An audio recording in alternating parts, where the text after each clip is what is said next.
Assalamualaikum warahmatullahi wabarakatuh.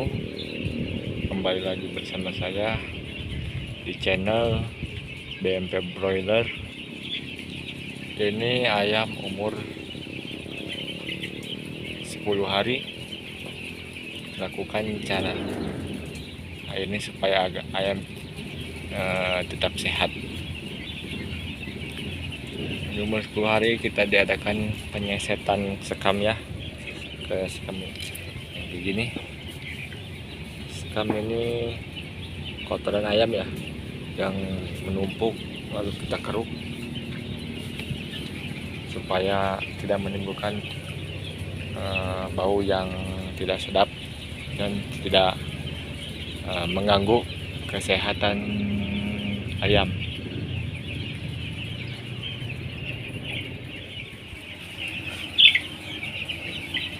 Boy. Halo Boy.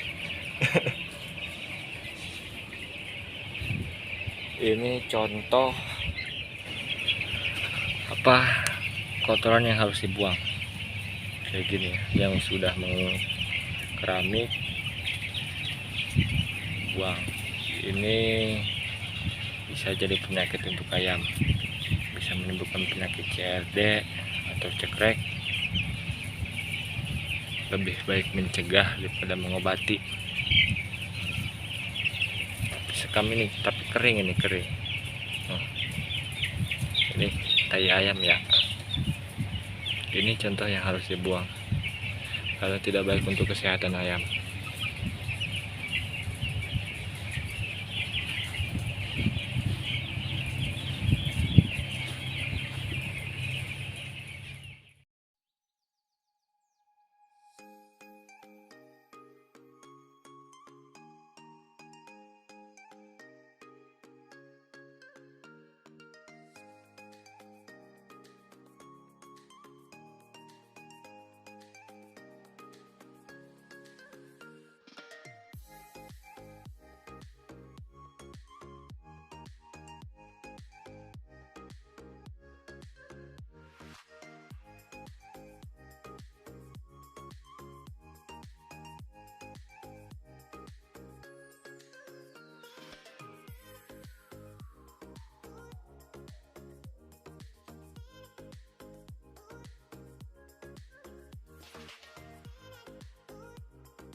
Oke, cukup sekian. Terima kasih sudah menonton channel saya. Jangan lupa like, comment, dan subscribe, karena itu penyemangat buat saya berkarya terus. Assalamualaikum warahmatullahi wabarakatuh. Salam peternak hebat.